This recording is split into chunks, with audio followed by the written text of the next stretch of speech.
Hi everyone, welcome to Unapologetically You, where we are discussing the theme of stresses.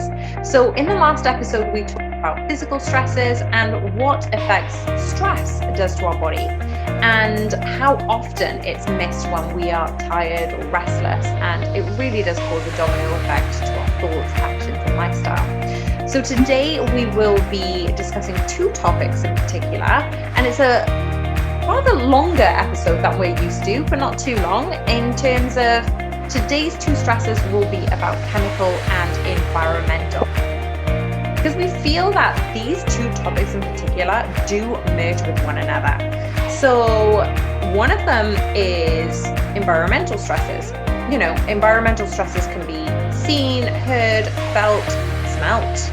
You know, streets, city streets, retreats, even workspace, family homes, smells such as industries nearby, visual messiness. And then this does merge into the chemical stresses, because that is in the environment too. It includes car emissions, perfumes, sprays, gas radiations, even particularly gas hob or microwave. So we even forget about products like face lotions or makeup if you're a female, and washing up liquid, as well as TV or radio emissions, you know. So there's a lot to cover here. And I, of course, will not be discussing it alone. I have the wonderful, fantastic Kelly, who is my terrific co-host. And this is where we're going to bounce ideas and stories off her. So Kelly, hi, how are you? I'm well, Tuls. How are you? I'm really well, thanks. We had a bit of an off-topic discussion earlier, didn't we? So that's kind of given this boost. So we're all feeling good, and yes, we're all bouncy. And then we bring it back down over the topic of conversation of stress. That's okay. It's interesting. It is interesting. But then for our listeners, okay, so let's break down environmental stress, right? It's identified as being something that causes both short-term and long-term health because it impacts the body and mind. So it could be sitting in an uncomfortable chair to pollution to climate change. And these pathogens invade our body, they cause us stress, don't they? That in turn can change the way our hormones respond and then how we get rid of stress. So what are the main things that you've identified as causing you stress within your environment? And things like when I talked about the intro, it's identifying a few things that are in the environment, like city streets, workspace, family homes, industrial pollution or untidiness. What do you identify as causing you stress? Things like anything that I have quite sensitive skin. More on my face than anywhere else on my body. But say I take some clothes to the dry cleaners, and if I don't air those clothes outside for days, hanging on the line, and I wear those clothes with all the chemicals, then my skin will break out, but not necessarily where there's contact. So there's like contact dermatitis. That's not what I get. It must absorb into my skin, comes out on the weak link. So it'll come out on my face. So that's one that I'm very cautious of. It happens quite regularly if I don't air the clothes out. However, for many, many years, it didn't appear to affect me. It's just been like something that's accumulated over time, and now it happens every time.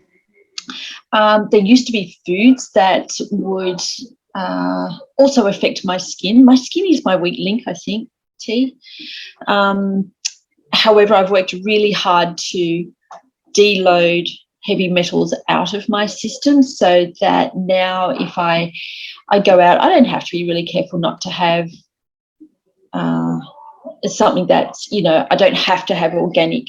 I choose to, but I don't have to have something organic. So if I go to a restaurant and something hasn't been grown organically, or it hasn't been cleaned from the herbicides and pesticides that's on it, my skin won't necessarily break out.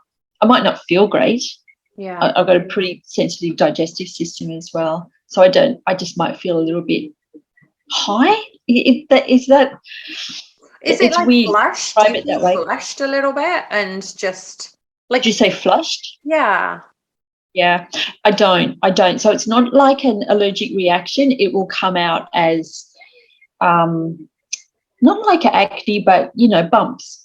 I know what you mean. I had one of those, I think it was after eating seafood. I was in the gym actually, I was training, and it was at least 24 hours. So I think that people have to be aware of, it's really difficult to spot an allergic reaction because it doesn't necessarily happen straight away. It happens between 24 and 72 hours because you've still got that in your body. It's still processing.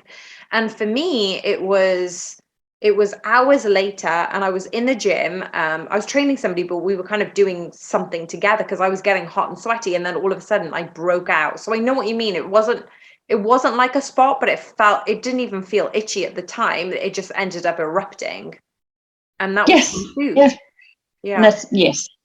And it wasn't, it was probably affecting my body in other ways, but it wasn't until it happened, broke out on my face, that my vanity kicked in and I started looking after my health. I'm so disappointed in myself that it took so long, or it took that vain streak to start doing something about it, but it did. And anyway, from now on, I will always look after my health in terms of, the dry cleaning chemicals or the chemicals that are on food. Breathing in things like gas. If there's a gas fire, I can smell I'm very sensitive to smell. So bathroom cleaning products have to be very natural, kind of like half a lemon dipped in bicarb. That's what I clean everything with. Nice.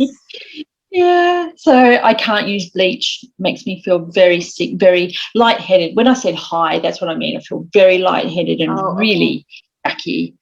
So cleaning products are no good for me. Gas fires are no good for me. Sometimes paint on the walls, if it hasn't been there for very long and I can smell the freshness, that makes me feel quite ill. They're probably the main ones. And so what about visually? And in terms of visual chaos and messiness, I guess, does that affect you too? In terms of a messy house, or like because it's almost like if you're living in the city, it could probably be a little bit more congested and messy, and then even in the house, it's like, but I think people can sometimes tolerate messiness, but other times there's a lot of evidence to say clean house, clean mind, right? So how much does that affect you? I guess it does. I know that I like symmetry, and we're drawing up house plans at the moment. So I look at things and I go, this will go here. I like that. This color, texture here. But so if things are not symmetrical or symmetrical enough, or if I like softness, so I don't like harsh curves. But if there's baskets of ironing everywhere and dishes everywhere, I don't like that. Yeah. You're right. Yeah. I don't like that. In fact, when that raises stress, right? That raises your levels of stress. Yeah, so I grind my teeth. Oh, wow. Yeah, I do. So I got good, strong jaw muscles. I actually do, but I work very hard to relax them off. I like keeping things tidy. And it's actually a bit of a joy. Like housework, I enjoy. Is that too weird? No, it's not, because one of my other close friends says the same thing. Whenever she's stressed, she cleans. And she'll have a really good go at it. And whenever she texts me and she's like, right, the boys are doing this, and I've scrubbed the floors, I'm in the kitchen, I've rearranged the pantry, I'm like, whoa, okay, something's going on. But she's in her zone, and I don't need to ask about it. It's just like she'll be forthright and just say, this is what's stressing me out. But that's her happy place. And I know what you mean, because I did this over the weekend when I did so much in the morning. It was like, even before 9:30, 10 a.m. I did so much in the morning, and I cleaned the whole flat, and there's still some parts of it that I want to rearrange, but it just felt so good to have clean floors and, everything organized in its right place. I would have thought it's mental, but there's certain things that I can probably look at now and be like, yeah, that's messy, but I've allowed it to be messy. Like, it doesn't stress me out, but it would really be beneficial to me if everything was organized and in the right place. So when I had the retailer come and assess and give me a breakdown on my flat, they were like, oh, this is really nice. Like, this is really cool. And normally you tidy everything up, right? But I like maintaining that tidiness. And there was even a broadband provider switching my broadband for me. And he was like, have you just moved in? And I was like, I've been here for 3 years. But it's like when things are out of place, it disturbs me. So I like keeping things in tidy, but sometimes things get away from you and you're like, okay, now I need a proper big clean, right? Yeah. And that big clean is cathartic anyway. So I think that's actually good to get to that point where you feel like you have that big clean. It's good. Yeah. And obviously for our listeners as well, we talked about the body's response to stress. So that is definitely one to listen to if you haven't already. The description is in the show notes below. But I think for me, you raise a really good point, Cal, when you talk about smell. And for me, I feel like it's smell, sight, and noise. Obviously, we talked about, untidiness in the home, but I'm super picky because living around me, I'm surrounded by space and low level light or noise pollution, but I figure that this is what works for me. So say, for example, I don't live in a noisy neighborhood, but the little noise that I do hear really distracts me. And I constantly have like low level chill music or binaural beats when I'm working, especially so I can kind of refocus. And I think the major thing, you know this, I adore looking at the night sky. So when it's a clear night and I have the neighbor in front of me who has really bright light, the light stays on all night, right? And then there's another light in the car park and they're both so super, super bright. And that really bothers me, not only because of the environment, because environmentally you're keeping this bright light on for 8 hours. I hate looking at my phone or screens at least 2 hours before bed because I make it a habit because blue light really, really does affect me. And it's like, I need to have that self-care where I'm like, right, okay, is it too noisy? Does it smell weird? Do I have a lot of busyness here? But yeah, let's have a look at, let's talk about a little bit outside of us and have a look at the environment. So on my little research train that I was doing the other day, we forget that environments can be like super disastrous to our own health, right? And the major disaster that's happened, depending upon when you're listening to this podcast, right now, it's Madagascar's cyclone damage. Apparently, it's damaged, and I didn't know this, 91,000 homes. It's killed 55 people and displaced 130,000 people further north. So crops, harvests are destroyed. And how do we protect ourselves from this kind of stress? Like, I feel like you can seek counseling or, engaging in self-care, but for a lot of people, these circumstances build your resilience in case of a disaster. So I know we have this phrase of prepare for the worst, right? But months after people are rebuilding their homes, they can experience PTSD, can't they? Yes, definitely. And often it is that long afterwards because when it happens, you just get on with it. And you know what needs to happen next. And then when you've got to a point where you can actually sit and breathe, that's when it all falls apart for so many people. So, yeah, how do you protect yourself from that? I don't know. You've done the research. What was the answer? It did say that seeking counseling is definitely the biggest thing, and making sure that you're taking positive action, because the thing is, climate change is a massive global physical, because it's a global challenge, it causes physical and mental stress for certain people over others, because everybody perceives things differently, right? There's certain people who don't believe in climate change. I'm not going to go there, but for this in particular, that there was an American psychological association on mental health and climate change, and they found that the major chronic mental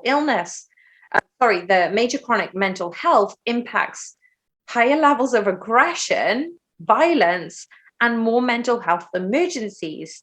So there's an intense sense of helplessness, hopelessness, fatalism, intense feelings of loss. And I feel like I understand that. If you think about a person who's been displaced because of a natural disaster, like, what do you do? You've lost everything. Like, what do you do? And that is major, major stress, even for people who, you know, have had extreme flooding in the UK or wherever you are in the world. Like, what do you do with that? And I think that unless you're put in a situation, you can be as sympathetic as you know, as anyone, or the most sympathetic person, but unless you've been through that, you can't really say how you would react. But I think that you do need to build up your resilience in terms of, okay, so how can you protect yourself, right? Take positive action, offset your carbon footprint. For those people who are in countries prone to natural disasters, stock up on tinned food, have water, candles, gas lamp, stove, preparing for the worst. And I think that as long as you're aware that this is the action that you can take, you're doing as best as you can, because you can't control Mother Nature, right? And yeah, offsetting your carbon footprint, you're doing something, because you can't change everyone. I feel like when it comes to the environment, yes, the collective is better, and there's many, many industries that need to shut down to actually slow down the rate of climate change. But a lot of people go, oh, well, the industry's not doing it. What's it going to make a difference if one person does it? Well, you're not everyone, you're one person. And if one person does it, you're controlling your actions and outcomes. Absolutely, it makes a difference. And that's the thing, that like, this is why the two topics merge. If we look regarding chemical stress, we're in an industrial world. We're chemically saturated in this world. It's cheaper to buy chocolate than it is to buy fresh fruit and veg in some countries. It's insane, right? And then even Harvard scientists, I think it was in 2014, they reported that the industrial chemicals are so widespread in the environment, it's caused a global silent pandemic. And this neurodevelopment of toxicity, and it's harming the brain for the next generation. So it's our children or our children's children who will then have their brains and bodies are still growing, but they're vulnerable. They're more vulnerable to those physical stresses and chemicals. Like, do your kids have, you know, sensitivities like you've got? No. But like I said, it took me many, many, many years to develop it, like mid-30s to develop it. I also grew up, a combination of really organic, but also on a farm where there was herbicides and pesticides sprayed over the crops. So as much as, I rode a bike or a horse everywhere, and everything was homemade because the shops weren't close by. And the crop duster would come over 90 acres of crops and dust pesticide all over the trees. So I would then go and play in that orchard and rub against all the grass, and my little skin would absorb all of that, right? But it took many years for that to come out. So that's not to say that my kiddos won't have that at some stage, but at the moment, no. Yes, so I haven't looked into this, but they have said that there are more allergies and more sensitivities in the more generations that evolve. And I don't know why that's originated or how. So I guess this is just going back to our audience. If you guys know of anything, drop it in the chat or comment below. But I do have, it's something that you carry in your DNA for sure. Well, apparently not so much DNA, but your liver. So your Okay. liver can inherit, I guess, toxic or heavy metals, toxic heavy metals. Yeah. So things like, what was it? DDT, it's called. I don't know the long name of it, but DDT, and I think it was used worldwide round, but it was sprayed in parks and things like that. And apparently, even for fun, it was like a foamy type of thing. And for fun, they would even spray it on the kids, literally sprayed it on the kids. And they said it was actually good for them, which I truly think they probably believed, or at least they believed it wasn't going to harm them. But it did have toxic heavy metals in it. And so it absorbed into these kids. Now, if it didn't affect these kids in their lifespan, it absorbed into their livers, which is where all the heavy metals are often held, and then given to the next generation. So you can be born, and I believe I was born with a little toxic liver. Another reason is my mum was a hairdresser when I was born, and even in the 80s when everyone was having a perm, and yes, that's right, and hairspray, and she was breathing all of this in, and it would go straight to my little baby developing liver, right? Yeah. So whatever my mum breathed in and had her hands in and soaked into her skin went straight to me. So maybe my little liver was overloaded even when I was a baby, and it did take a little while for things to start showing up, but my goodness, they showed up with a vengeance. And that's really interesting that you say. So how long were you in that field, that environment, when you were younger? Do you mean at the farm? Yes. Yeah, till I was 23. Oh, wow. And yeah. See, that's a long time. And it's funny because we talk about the environment. Like, I'm just like, I want space. I want fields around me. But you forget about the toxicity and the chemicals that actually need to maintain those fields, especially if you've got crops and produce being yes, unless it's organic, which it wasn't then. Like, it wasn't even a thing. And now it's funny because we're going from the outdoor environment, which we think is nice and healthy, even though it's all these toxins, to an indoor environment where you're sitting in your office or you're working from home and you're exposed to all this indoor pollutants, right? So, like, as you said, you've had situations where it's affected your skin, but for other people, it could be eye irritation, could be headaches, coughing, chest tightness. And the ventilation is linked to health. Obviously, good ventilation cuts absenteeism and reduces infectious disease transmissions. And so there was a Harvard University, two researchers, Jack Spengler and P.S. McNaughton.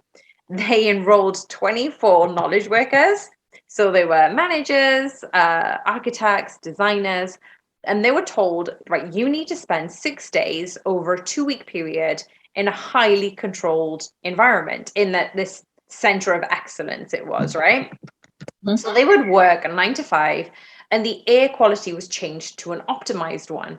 And when they changed the level of what they call volatile organic compounds in the space by controlling them number of common materials that emit these chemicals, like surface cleaners, dry erase markers, dry clean clothing, like you had, building materials, all of those things were controlled, and the workers' decision making and their performance using this standardized cognitive function test the researchers had used for decades, they found that the breathing the better air led to significantly improvements in decision-making performance amongst their participants. They even saw their test scores were higher amongst 9 cognitive functioning domains. And when workers were exposed to the ventilation rates, the lower level chemicals, the lower level carbon dioxide, they weren't as good on those tests. And I mean, I don't know about you, but we've all struggled to concentrate in a conference room that is stuffy, it's Oh warm. my gosh, I just fall asleep. I get I tired. know, I it's the yawn. perfect environment to fall asleep, right? Yeah. But then when a window or a door is open, fresh air comes in, it breathes life into the room. And I think that businesses definitely need to benefit from recognizing this and taking action to optimize their air quality for their health and productivity. But also, I think that people need to work in, they call it like biophilic workplaces. I might be butchering the pronunciation, but it means that if you stimulate nature, you feel happier, you feel creative and more motivated. Do you have anything in your environment? Like I've got plants that I absolutely love. And when I'm not, traipsing back and forth to Cardiff and leave them, dehydrated for weeks and then kill them off. I love having plants in my environment. Yeah, definitely. I love the greenness and all different kinds of green. So it's not just the plant itself, but the colour that is I like. But I'll also run a diffuser with beautiful smells through my house. Yeah. I'll send you some. It's a beautiful Australian brand called Iku. I'll send you some. You'll love it. Nice. Well, see, I went to the White Company, which is, I don't know if you guys have it, but it's not cheap.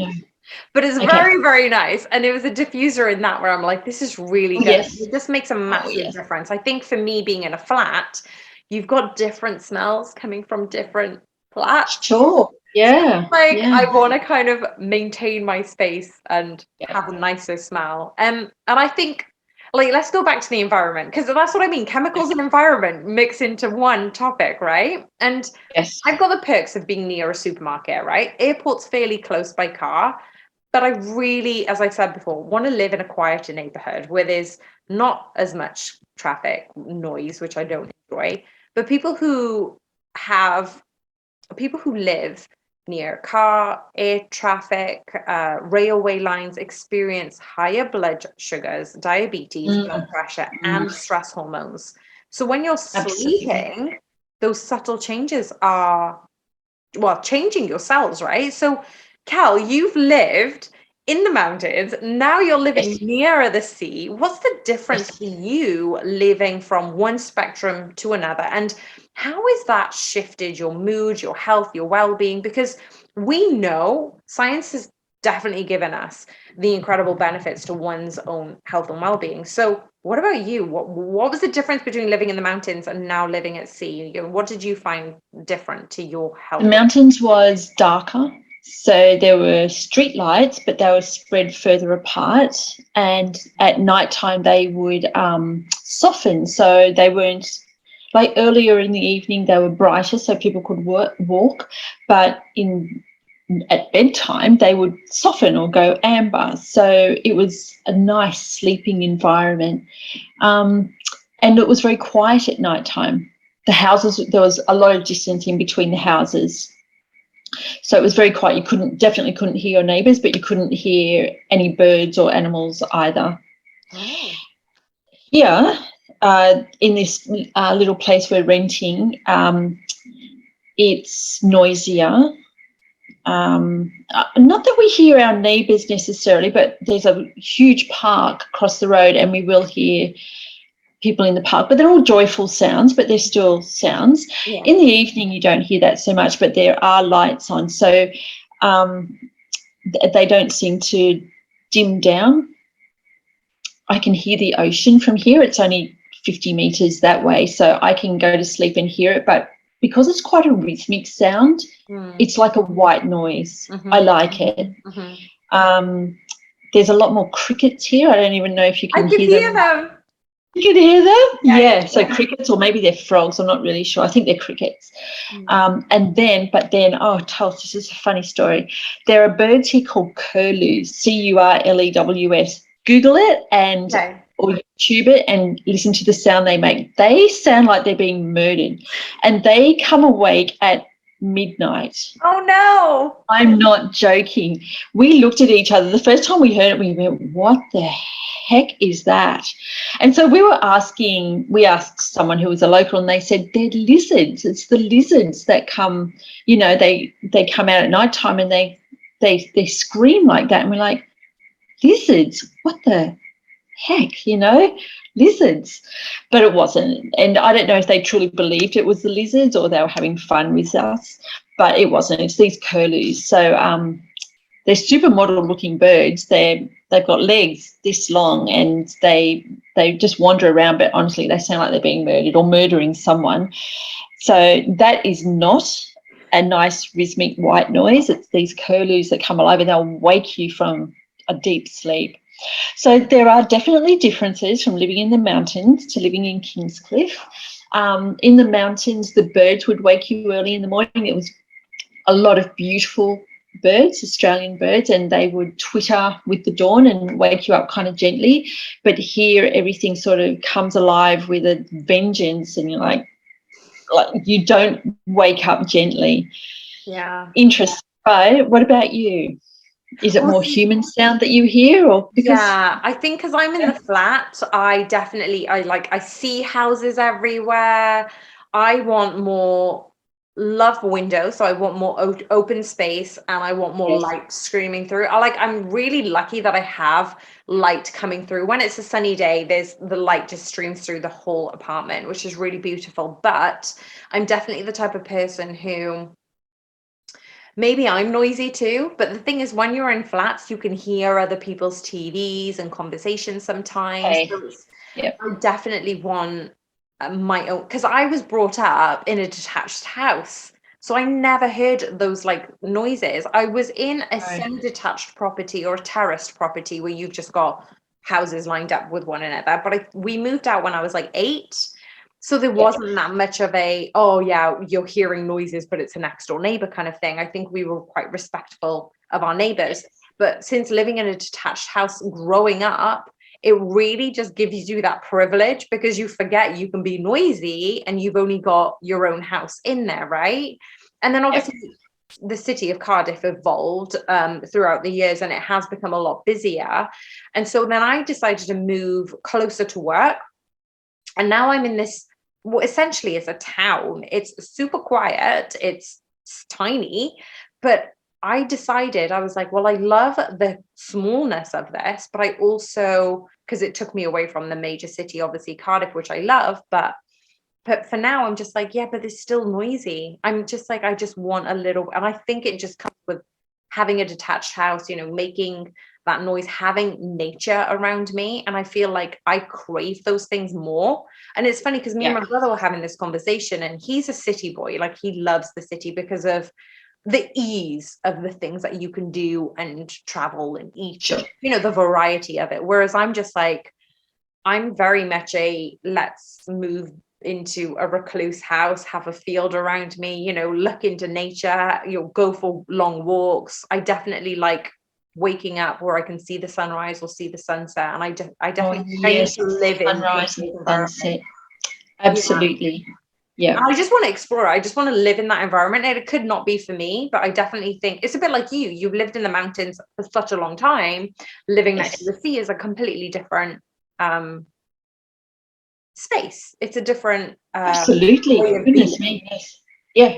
Yeah. A new experience entirely.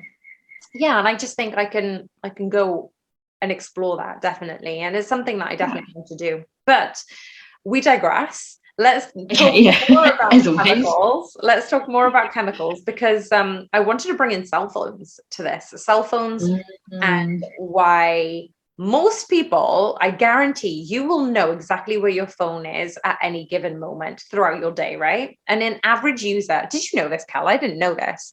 On my research, right, average user checks their phone 9 times in an hour. And this increases to once every 6 seconds to a high frequency user. Once every 6 seconds. I don't look at it every 6 seconds. I wouldn't even look at it 9 times an hour, mainly because I'm busy, engaged with a client for that hour. And I don't always know where my phone is, but when I realize I don't know where it is, there's that little bit of, where is my phone? But I would say I do look at it more often than I want to. Yeah. Well, it's funny because that energetic stress, you already given us an example of that energetic stress where you don't know where your phone is. So that automatically raises the cortisol for you. And but when it comes to cell phone usage, I think that I was aware, but I think that ends up being diluted because of the stimulus that cell phone usage provides. So our exposure to electromagnetic radiation is real, but we end up brushing it over because the satisfaction and the pleasure of checking our phones and connecting with people overrides the long-term potential disaster of having that electromagnetic radiation, right? So I don't know about you, but the amount of time I use my phone for business, like that scares me. I know you said like you kind of detach yourself because you're coaching, which is really, really good. And I used to do that when I was coaching, but it scares me because I'm just like, I'm either on my laptop or I'm on my phone, and I don't coach one-to-one as much. And I think that like we forget that Earth contain wavelengths. It's got electromagnetic radiation. It's got, radiation that travels through time and space. You've got radio waves, microwaves, visible light, ultraviolet light, X-rays, gamma rays. And all these visible rays can have an impact on our well-being. And I know that the atmosphere protects us from a lot of the radiation that we could potentially be harmed by, but it's almost that electromagnetic field. It just exists two forms, ionizing and non-ionizing, right? And I didn't know this, but the ionizing radiation that comes from UV, X-rays, and gamma rays is obviously the most concerning, which is obviously, to a degree, it's diluted from the atmosphere because it's really good to us. But as scientists have shown that it does cause cellular and DNA damage. So when I said earlier, it damages our DNA, it was really, really good to come back to this type of chemical and environmental stress does cause cellular DNA damage. Yes. And then the non-ionizing comes from microwave, visible light, radio frequency waves, and extremely low frequency waves. And then the long-term exposure to microwaves actually damages the body's tissue. So I'm just like, okay, so what do I need to get? Like, I don't have a microwave. That's a good thing about my flat. I chose not to have a microwave. I don't use gas hob, which I do like, but I feel like the electric hob is a lot safer and doesn't transmit as much chemicals, because the gas hob is great, but electric isn't as much. And I cook everything thoroughly. So I either eat it cold, which is rare, or I'll eat it extremely hot. So I don't like burst it through the microwave. What about you? What do you like? We do have a microwave. I don't use it. I don't use it to cook with. I might use it to defrost something, but I always make sure I take all the plastic off and never sit it in the styrofoam. Look, microwaves, if I cannot do it, I won't. If there's hungry children, then I will. Yeah. But for myself personally, I choose not to as much as I can. I do enjoy cooking. I find the induction cooktop, which is an electric cooktop, but the induction side of things works for me just as well as gas. So even though I enjoy cooking, I'm not saying that I am a wonderful cook. I'm just saying I enjoy cooking and following recipes. And for my level of cooking, the induction works perfectly well. But I know there are many, many, many people who say that gas is the only way to go. It's just that, like I said before, I can smell it and I don't. It sticks with me. Yeah. And it makes me feel a bit nauseous. So, yeah. And in terms of heating, in the new build, we're going to try and put underfloor heating, which is radiated heat. rather than a gas fireplace or even a wooden one, because wood and smoke is an environmental polluter as well. Yeah. And you're chopping down trees. Listen to me. What else? Tell us. What else? I know it's like we're stripping away the joy, aren't we? Fireplaces, no. No one wants to go to my house. Oh my goodness! But let's take a. Food. Sorry, what did you say? If we go to Tulsi's house, we just get cold food. Well, either boiling hot or cold. Exactly. So let's take a positive spin on this, right? So yes, all right. There is a key thing here. Reduce the amount of time or take regular breaks, right? I've got my phone on silent all the time. For all those the time. Listened on the podcast. It's like I'll check it when I want to check it. I don't have notifications. That's a big thing for me. I'll check my email and my notifications when I'm ready. But I do work off my phone a lot. I do have my business Fitness Chicks that obviously I communicate, and I've got my Instagram and YouTube channel. But it's always on low light. It's always on low light. So if anybody looks at my phone, I'll have to kind of increase the light so they can see it. But for me, honestly, it's just like, I had to do that the other day. I'm like, oh, look at this. This is really funny. And both my brother and my mum were like, what? Yeah. Lean into the screen, have a proper gauge. And I'm just like, okay, let's increase the light. Now, I don't know if that's harmful for me, that I'm straining my eyes to look at it, because in the day it varies. Like, it actually does increase its brightness, but obviously when the day light drops, I find it easier on my eyes. And I know one of my friends did the same thing. So I don't know if this is contraindicated and research says that you shouldn't look at your phone low light, please tell me. But I think that because I work from home, or, you know, even if people who are running their business online, find what works for you, right? There is no right or wrong. If low light serves you, go do that. You can go out in nature. You know, I took a walk in the rain yesterday. I never walk in the rain unless I get caught in a storm. I don't. I just don't. I guess it's winter time, yeah. It is winter, but also, like, I just don't like being wet. And I feel like if I do get wet, I can come home and I have a hot shower, right? But yesterday, I just felt so good to be outside. And like, I know we mentioned physical stress in the podcast, but what we didn't talk about, and obviously the great thing about talking about chemical and environmental stress here, is light and color and energetic vibrations or sunlight. So too much can cause stress, as we know. Too little can cause stress, right? We need that little balance. And I know for me, Cal, I need vitamin D supplements in winter because of the little daylight we get in the winter months. But for you in the Southern Hemisphere, how does that light affect you, especially if you have to wake up in the dark? In winter in Glenbrook, which was in the mountains, I did wake up in the dark. It's harder to get going, that's for sure. Yeah. But then it would be, look, when I say I got up in the dark, it would be dark for half an hour before it started to get light. When we moved up here, it's about 1,000 kilometres north that we moved. It seems to be lighter earlier.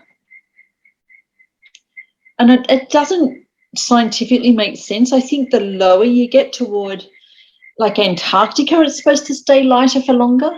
Oh. Like, to the top and the bottom of the world, the globe, is supposed to be, like, lighter for longer. Yeah. So I could be mistaken in this, but it seems like it's lighter earlier. It's definitely warmer earlier. Okay. As in, the temperature here is more moderate. It might get down to 18 degrees in winter, but it's 18 degrees all night. So you wake up and it's 18. You're more sea level, right? So obviously it's going to be a lot warmer than the mountains, because the mountains are a lot colder. Yeah. And also, I'm not sure about the light exposure, because certainly doesn't that change, because we aren't directly upright, we're on a tilt, aren't we, as Earth? So it depends upon where the sunlight touches Earth. Yes. So in terms of, doesn't it vary between summer and winter then, of how much light exposure you get? Yes, it does. It does, but don't ask me any more than that. You're like, stop, Tuls. When math starts getting involved. So in summer the days are longer, right? Yours are the same in UK. Yeah.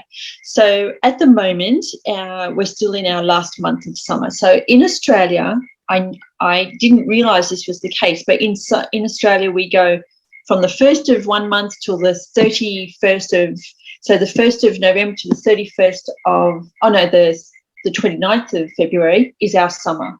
Mm-hmm. Okay, and then the 1st of the next day it's autumn. But you go by the equinox or the equinox, yeah. So your summer starts randomly as far as we're concerned. And not at all as far as some British people. I know, yours is all scientifically worked out, and we're like, no, it's autumn tomorrow because it's March. But okay.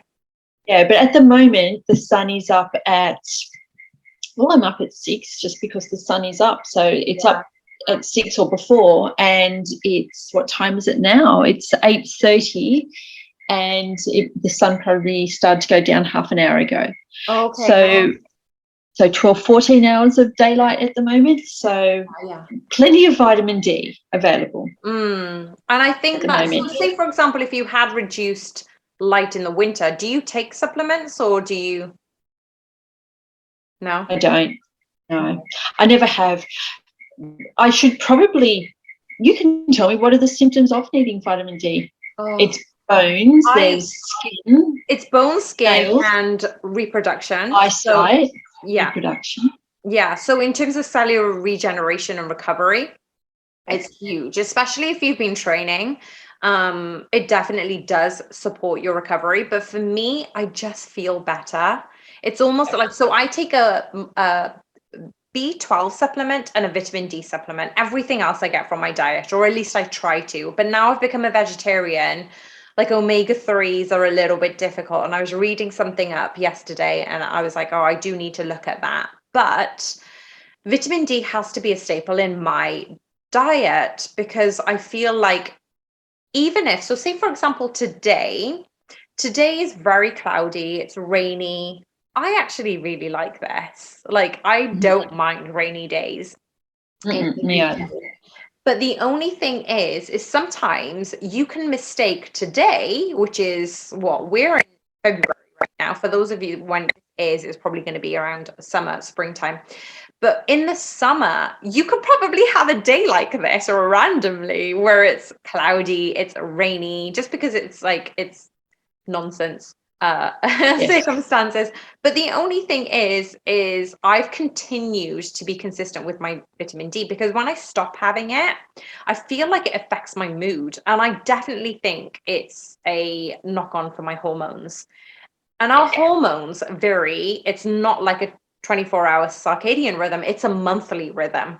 So I think that females do have to be cautious and aware that taking supplementation does need to be consistent, and it will help, during ovulation and reproduction and menstruation and things like that. So it's almost like have a look at the whole month rather than that. But I definitely think that it does help my mood recovery wise, probably.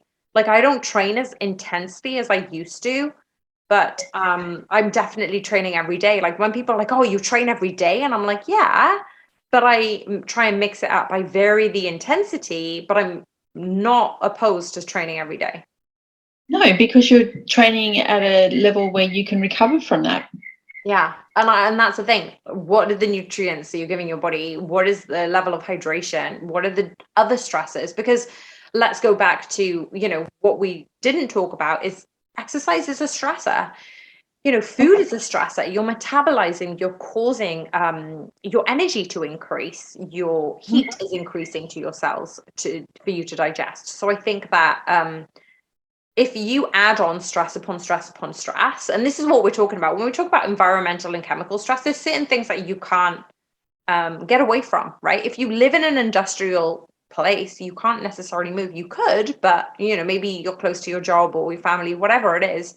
But this is just like, how can we reduce these things and then enhance the positiveness? So like cell phones, when I said earlier, maybe reduce the time on it. And I love, love, love earlier in the conversation. This could be, in the first episode that we talked about was when you talked about the dimensions and the color scheme of your new property that you're building. So I came across an article about feng shui, and I didn't even think about mentioning it on here, but it totally makes sense. And I'm so glad that you said it in the first episode, because if we're talking about the environment, we're talking about colors, organizing the home, the space that creates harmony, prosperity. It increases our positive vibrations on our mood, right? And I don't know about you, Cal, but when I was a kid, we had an indoor water feature. So like you would place it on the living room table or something, and it was the rage back then, and it was so calming and Absolutely, the sound of it. Yeah. it was so much better than having the TV on like running while you're on your phone.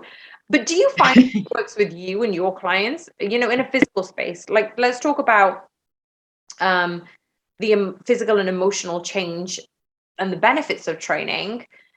But what do you do that in your gym? Do you have like specific things for places, or is it just simply for your sanity because you're a tidy and a clean person?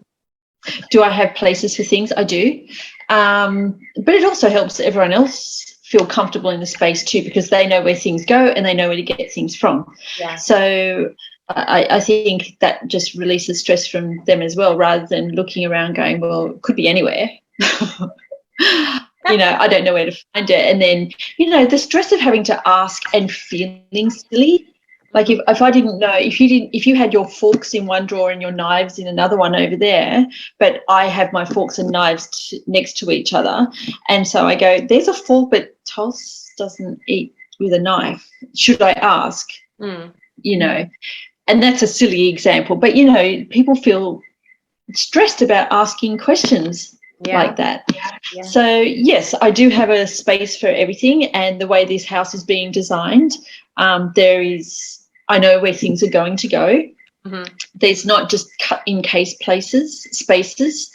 And also when I built the first house in Glenbrook, I was like, I want storage galore. Mm-hmm. And having just cleaned out all of that and realizing I've kept 20 years worth of junk, I don't want a lot of storage space in this one, because I'm like, just clear your life of the junk rather than keep all the space. So yes, I am have a space for everything kind of girl. What about you? I definitely have. Like, I've got little compartments. I bought a really cute little compartment for all my little gym accessories, because obviously I train at home and I haven't gone back to the gym just because of the way that things were opening up differently. And for the last 2 years, a lot of people were trying to accommodate, right? How do you train at home or train outside? Or if you've got a garden, people would do their own thing. So I didn't have the luxury of that. So I would just train. And that's obviously where Fitness Chicks evolved, right? Training at home with minimal equipment. But the little things like mini bands or the big thorough bands, or I've got like a tiny, or I say tiny, I've just got a medicine ball, which I don't throw, but it's just little kettlebells. I've got everything that actually can fit into a nice space rather than it just being thrown into a corner. And for the last 2 years, it's just accumulated. So then I'm like, well, I use it pretty much every day or every other day. I don't want to then take it into, the storage space and then bring it back out every day. Like, I've always got my yoga mat out, or I've got it rolled up, put away to the side.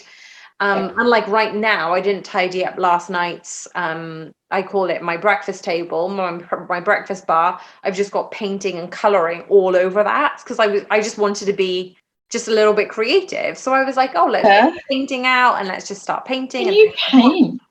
Well, I'm trying to just get back into my childlike fun adventure, right? Because when did we stop painting? When did we stop singing and dancing? It's because we're told, oh, it's not appropriate, or you kind of we were critiqued, right?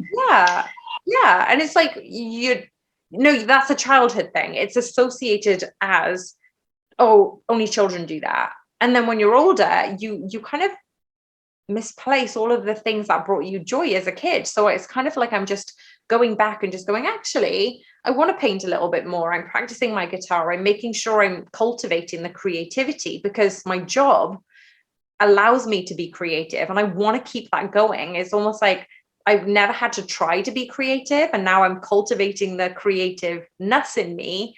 So that still becomes more easy. I don't know if it's going to work, but I definitely think that, how can you strengthen your strengths, right? Oh, yeah. And maybe I love that. And then that could be a little scene in my living room, put something on the wall, because even paintings can actually bring about an emotion, right? It can bring about joy and peacefulness and things like that in your home. Yeah, for sure. Do you think it's the landscape, or not so much the landscape, what the painting is of, or the colors that it is made of? Not made of, but both. Done with. Both. It's both for you? Both for me, yeah. For me, it's just colors. Is it? It can be it can be like a box with different colors, just made of different colors, and I just love it. It's restful on my eyes, and I think that's what I look for. Even when I walk into my house, I just want to be able to breathe out. So I want to be able to look at something and breathe out. Oh, I like that. Yeah. I like that. And that's, I think it's because, sorry. Go. No, I was just going to say, because there's chaos everywhere else around that, it is around you all of the time. I just want to go into my own little sanctuary and now go say what you were going to say. I love that you said that, because as soon as I'm so glad that you said that, because I wanted to actually add that you're creating a home. So the house is a house, but you're creating that home and the safe environment that you're in. And definitely, yeah, it depends upon people, because it's the amount of stress and the way you're perceiving stress that brings about either less or more stress within your life. And I think that even for me, like, how can I find a place that is meditative, it is quiet, it's peaceful, so I can then take moments away from the screen, even for people who are working from home, standing desks, because for people who've ended up, during the last 2 years, or even having that hybrid between going to work and now staying at home, like, stop working at your kitchen desk, stop working at tables and chairs that isn't conducive to your well-being. So how can you create that environment that, for me, I'm like, right, okay, so my space is usually in the second room, and now I've created my space, but I started calls up super early this morning. I'm just sitting on my living room couch because I feel comfortable in that, right? So it's almost like, yeah, you've created a secluded space to work in, so that's your work mode. But sometimes it's like, no, actually, I feel comfortable. I feel more open in this environment. But I think that we know that chronic stress alters our DNA, right? It damages our cellular structure, because if we're constantly exposed to perceived stresses, obviously this isn't the same for everyone, it can lead to long-term mental illness. So, how can we place strategies that protect us, our plants, our ecosystems? What can we do about them? So let's talk about cleaning your environment. When I was desk hopping, oh my goodness, I was desk hopping, and the first thing I would do, tell me I'm not the only one, is look at the keyboard or clean it. So I'm just like, the amount of people who've been touching this or eating at their desk, I was really pedantic about it, and I try not to use harsh chemicals around the house, but it's definitely like, make sure there's soft candles, there's incense. You said there's like the scents that you have, the diffuser. How can we add more pleasure into our homes or where we're at? Because we can't necessarily control our work environment. We can probably make suggestions. Yeah, but no, you can't really. So this house, as you can see, is quite white, and it's not soft. It's not restful to my eyes. So I would like to have a bit of softness around. So if I have to go down and do it in the lounge room one time, but in the lounge room, the lounge is quite it's soft, okay, and there's cushions and there's rugs on it, so that softness and that color palette is restful to my eyes, and it sort of takes away from the starkness of the white on the walls. So soft furnishings for me are important, at least in this house, because it's more angular and it's black and white, which I wouldn't have in my own house.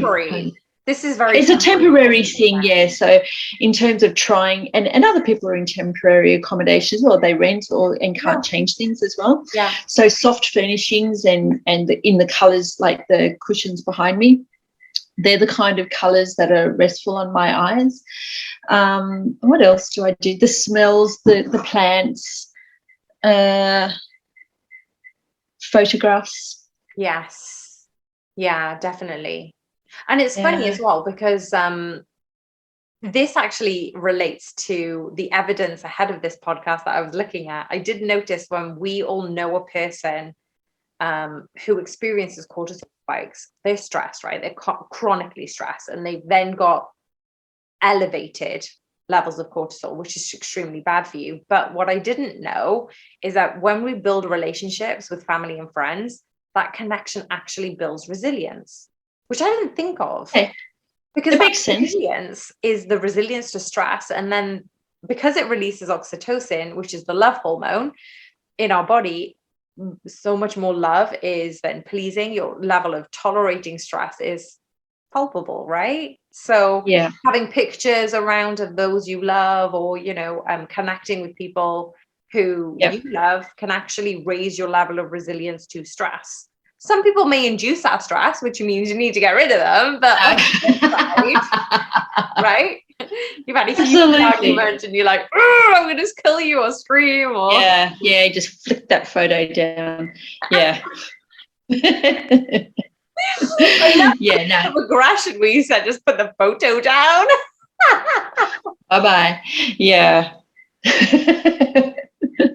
That's hilarious. But nature sounds, have incense or diffusers around plants if you can. Obviously, we can't take plants to a gym, so that's still classed as a work environment. But how can you put like motivating photos or something about like that anyway?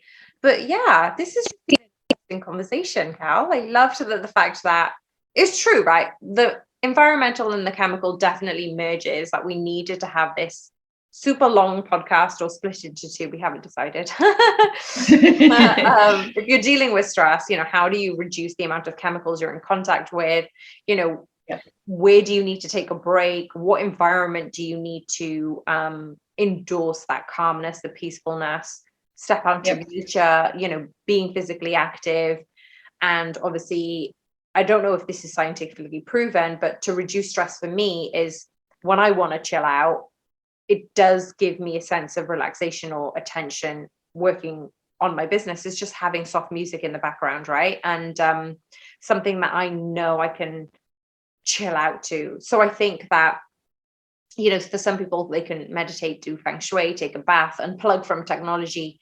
Let us know if you're doing any of these things, or if you've adjusted these things so they work for you. If you've got more plants in your home, if you've got artwork or nature videos playing in the background, let us know. If you found this podcast useful, please do share it with someone that you love, and hopefully you hold each other accountable for the changes that you're dealing with regarding the stress in your environment, and how can you reduce the amount of chemicals that you're in contact with.